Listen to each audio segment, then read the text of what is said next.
मागणी केलेली आहे की ओबीसीचं आरक्षण वाढवून द्यावं आणि त्यातून मराठ्यांना आरक्षण द्यावं. मला वाटतं की कुठल्याही समाजाचं म्हणजे ओबीसी असो की व्हीजेएनटी असो, एखाद्या समाजाचं आरक्षण कमी करून दुसऱ्या समाजाला देणे हे काही योग्य नाही आहे. परंतु मराठा समाजाला आरक्षण दिलं गेलं पाहिजे.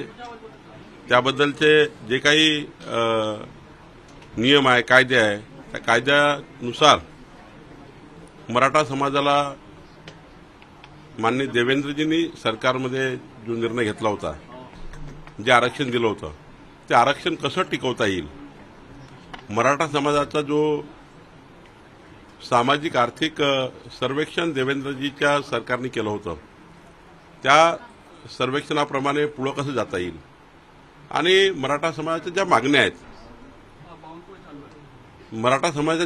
आहेत, त्या पूर्ण कशा करता येईल ही सरकारने त्या ठिकाणी पुढाकार घेतलाच आहे. मला वाटतं आज बैठकही घेतली आहे. पहिल्यापासून हे सरकार देवेंद्र फडणवीस आणि एकनाथ शिंदे सरकार हे मराठा समाजाच्या आरक्षणाच्या आणि इतर मागण्या संबंधाने सकारात्मक आहे.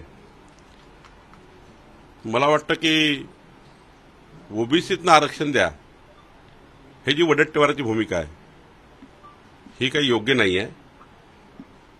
मराठा समाजाला आरक्षण दिलं पाहिजे, वेगळी टक्केवारी केली पाहिजे. त्याकरता वेगळे टक्केवारी जे काही तुम्हाला नियमाप्रमाणे करून घेता ते करून घेतली पाहिजे. पण ओबीसीतनं आरक्षण काढून मराठा समाजाला द्या, समाजाचा वाद तयार करा, हे जे वडेट्टीवारांची भूमिका आहे मला वाटतं योग्य नाही आहे. वडेट्टीवार असे का बोलले मला माहिती नाही.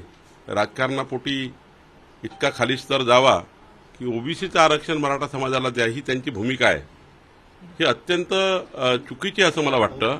आणि मराठा समाजाला आरक्षण देता येतं ना, वेगळं आरक्षण देता येतं. तर ओबीसी समाजावर अन्याय करायची गरज काय, व्हीजेएनटीवर अन्याय करायची गरज काय.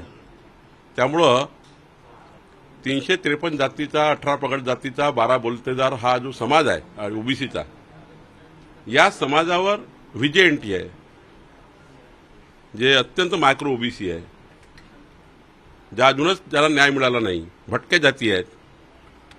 या समाजाला त्या ठिकाणी जे आरक्षण आहे ते कमी करू नये, मराठा समाजाला वेगळं आरक्षण दिलं पाहिजे. ते म्हटले की 27% जे आरक्षण आहे ओबीसीला त्यात 13 किंवा 14% वाढवून द्या आणि मग मराठा समाजाला ओबीसीतून आरक्षणाची कॅप आहे 50%, ती वाढवावी असं म्हटलं. त्याच्यानंतर मग आरक्षण द्यावं सगळ्यांना. त्याच्याकरता सुप्रीम कोर्टात केस आहे ना. सुप्रीम कोर्टमध्ये वारंवार जे निकाल आले आहे ते निकाल असेच आले आहे की बाबा 50%च्या वर जे वाढवायची जी क्षमता आहे त्या संदर्भानेच काही सुप्रीम कोर्टाने निकाल दिले आहे.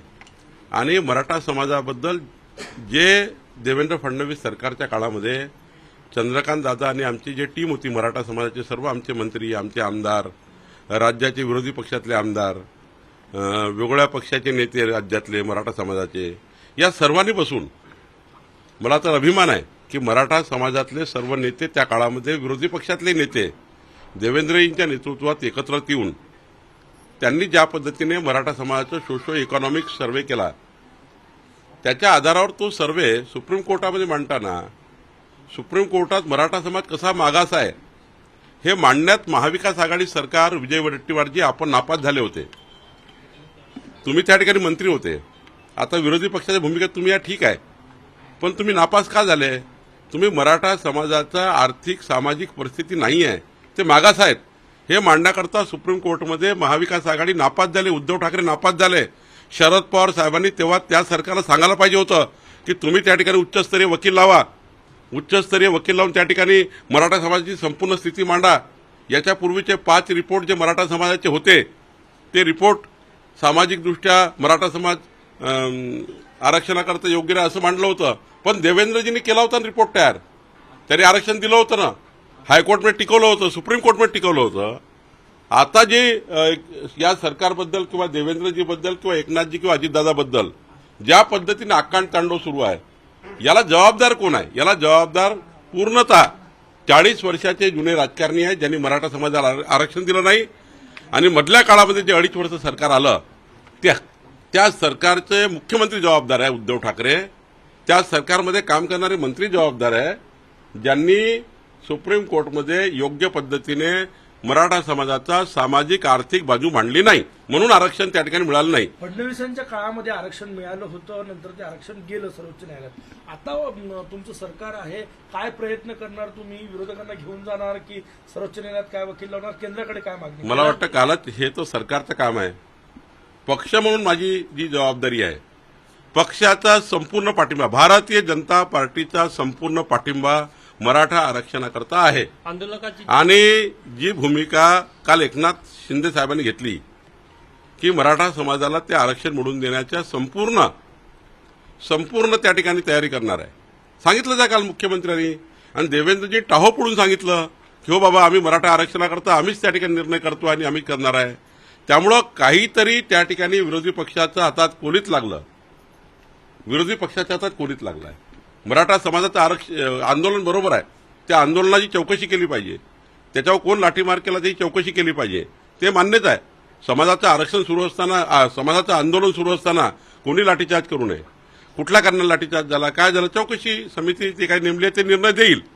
पण मराठा समाजाला आरक्षण देण्याकरता माननीय मुख्यमंत्री एकनाथ शिंदेजींनी आपलं सकारात्मक पाऊल टाकलं आहे. आंदोलकाची जी मूळ मागणी आहे की त्यांना कुणबी अंतर्गत प्रमाणपत्र पाहिजे जातीचं, म्हणजे मग इनडायरेक्टली ते ओबीसी अंतर्गत त्यांना आरक्षण मागते. नाही, मला वाटतं की थोडं तपासून घेतलं पाहिजे की उद्या कुठल्याही कायद्याअंतर्गत हे पुन्हा सुप्रीम कोर्टात काही गडबड होऊ नये.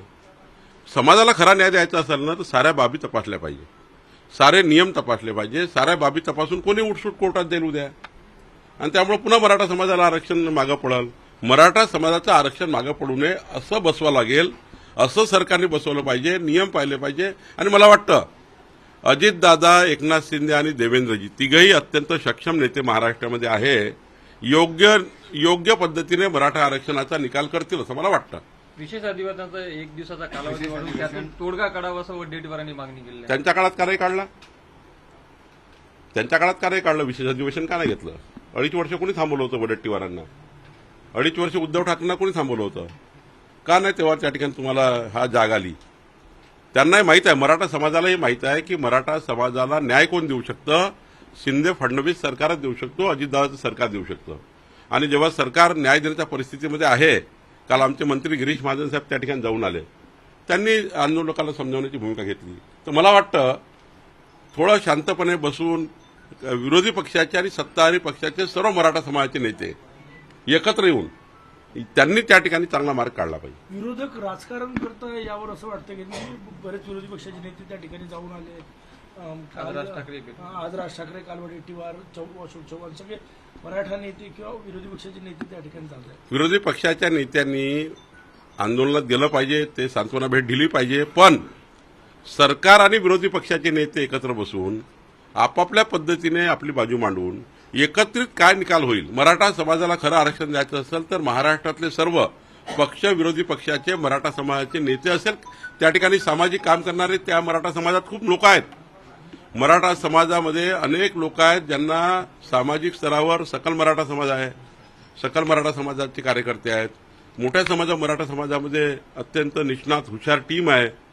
त्यांना बोलवून सरकारने, विरोधी पक्षाचे लोक, याचे लोक किंवा सरकारशी बसून या ठिकाणी काम केलं पाहिजे. आंदोलन भडकवून सार्वजनिक नुकसान करून या महाराष्ट्राचं काही भलं होणार नाही. इतरही लोक या महाराष्ट्रामध्ये आहेत ज्यांना त्याचा त्रास होतो आहे. खरं तर आंदोलन केलं पाहिजे, पण मी पाहिलं आहे मराठा समाजाने 60 मोठे मोर्चे काढले. एक मराठा, लाख मराठा करत करत त्या ठिकाणी लाखो लोक रस्त्यावर होते, पण कधी झाडाची फांदी तुटली नाही, झाडाची फांदी सुद्धा तुटली नाही. इतकं शांतपणे आंदोलन केलं. याच आंदोलनाला गालबोट कसं लागलं, याच आंदोलनामध्ये कसा लाठीचार्ज झाला, खरं तर ह्याच्यामध्ये कोणी आहे का हेही तपासलं पाहिजे.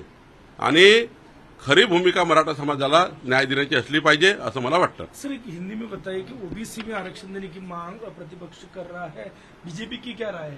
देखिए, विजय वडेट्टीवार जी ने जो डिमांड की है, जो मुझे देखने को मिला है कि ओबीसी से मराठा समाज को आरक्षण दीजिए. विजय एंटी ओबीसी समाज जो है ये 353 जाति का छोटा छोटा समाज है जो अभी भी बहुत पिछड़ा है. पिछड़े समाज से निकालकर आरक्षण मराठा समाज को देना ये भूमिका ठीक नहीं है. वडेट्टीवार जी ने ऐसी डिमांड क्यों की है मुझे नहीं मालूम, ऐसा उन्होंने नहीं करना था. लेकिन मराठा समाज को जिस प्रकार से देवेंद्र फडणवीस सरकार ने अलग से आरक्षण दिया था, वो पर्याप्त आरक्षण मराठा समाज को मिलना चाहिए। और देवेंद्र फडणवीस सरकार ने जिस प्रकार से सोशो इकोनॉमी सर्वे किया था, जो मराठा समाज आर्थिक और सामाजिक रूप से दुर्बल है, इसमें उन्होंने जो सर्वेक्षण किया था उसकी टक्केवारी भी निकाली थी। वो टक्केवारी के हिसाब से मराठा समाज को आरक्षण मिलना चाहिए। ये भूमिका भारतीय जनता पार्टी की है। मराठा समाज को आरक्षण मिलना ही चाहिए। अभी भी मराठा समाज में बहुत आर्थिक दुर्बल लोग हैं जिनको आरक्षण की जरूरत है। ऐसे में सरकार ने, देवेंद्र जी ने मराठा समाज को आरक्षण दिया, विधानमंडल में उसको पारित किया, हाईकोर्ट सुप्रीम कोर्ट तक वो क्लियर हुआ। बीच में राष्ट्रवादी कांग्रेस और उद्धव ठाकरे की जो सरकार बनी, उस उद्धव ठाकरे जी ने और शरद पवार जी को मेरी आज एक प्रश्न है, आप सरकार बनाने वाले मेन नेता थे, उद्धव ठाकरे जी को आपने मुख्यमंत्री बनाया, तो आपने क्यों नहीं उस समय उद्धव ठाकरे जी को कहा कि आप 50 वकील लगाइए, अच्छे वकील लगाइए, कि जो आर्थिक सामाजिक सर्वेक्षण मराठा समाज का हुआ वही सुप्रीम कोर्ट में चैलेंज हुआ, वही उसी के ऊपर बात हुई। तो ये बात क्यों नहीं रख पाई सरकार की मराठा समाज आर्थिक दुर्बल है?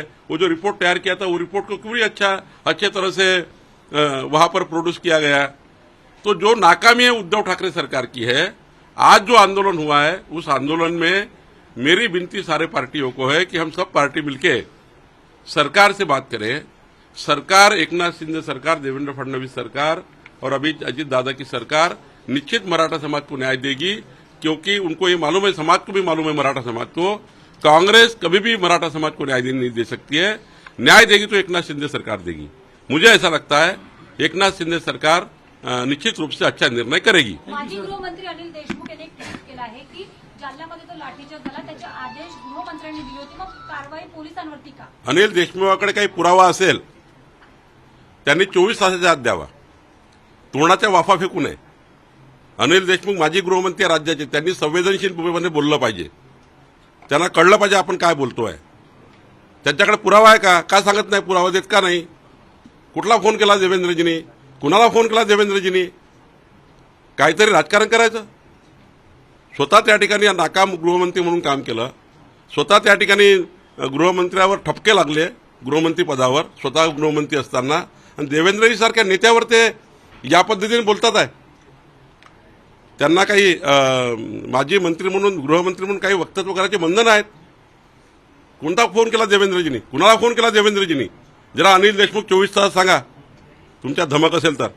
असे खोटारडेपणा प्रेसमध्ये करू नका। एक मिनिट शेवटला प्रश्न। माजी तामिळनाडूचे मुख्यमंत्री स्टॅलिनचा मुलगा आहे, त्याने हिंदू धर्माचा अपमान केला। लाखो हजारो वर्षाची हिंदू संस्कृती, सनातन धर्माचा अपमान करणे 140 कोटी भारतीयांना दिवचने आहे। मताच्या लांगूनचाना करता लोक इतके खाली जातील आणि या पद्धतीने करतील की सनातन धर्मावर त्या ठिकाणी प्रहार करणे।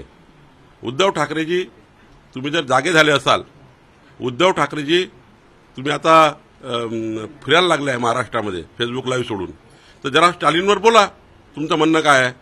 तुम्ही महायुती केली ना, 36 पक्ष एकत्र आणले ना, स्टॅलिन आले होते ना महाराष्ट्रामध्ये, हयात हॉटेलमध्ये थांबले होते ना, मग हयात हॉटेलमध्ये तुम्ही हाताला हात वर घर वरून तुम्ही ज्या पद्धतीने शपथा घेतल्या आहे, आता स्टॅलिनवर बोला।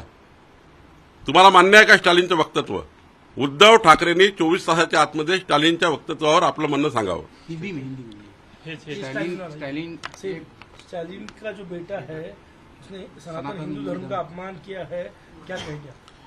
हमारे देश की लाखों साल की, हजारों साल की परंपरा, सनातन धर्म, हिंदू संस्कृति, ये पूरे विश्व ने मान्य की है। और हिंदू संस्कृति इतनी, ये हिंदू संस्कृति से जो आई है, ये संस्कृति हमारे देश का उपज है।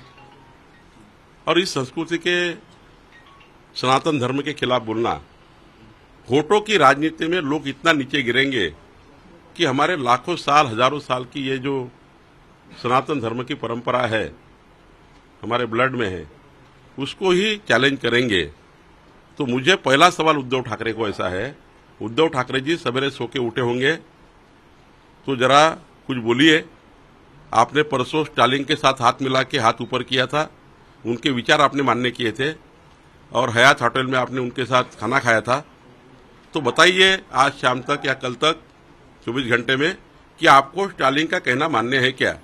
इस महायुति में आपका जो विचार है वो मान्य है क्या? आपने जो बनाया इंडी आघाड़ी बनाई आपने, तो इंडी आघाड़ी में स्टालिन ने जो बोला है वो स्पष्ट करना चाहिए उद्धव ठाकरे ने कि हाँ मुझे मान्य है कि सनातन धर्म के खिलाफ जो बोला स्टालिन ने वो मुझे मान्य है। ये उद्धव ठाकरे ने स्पष्ट करना चाहिए, ये उनकी जबाबदारी है। Thank you sir.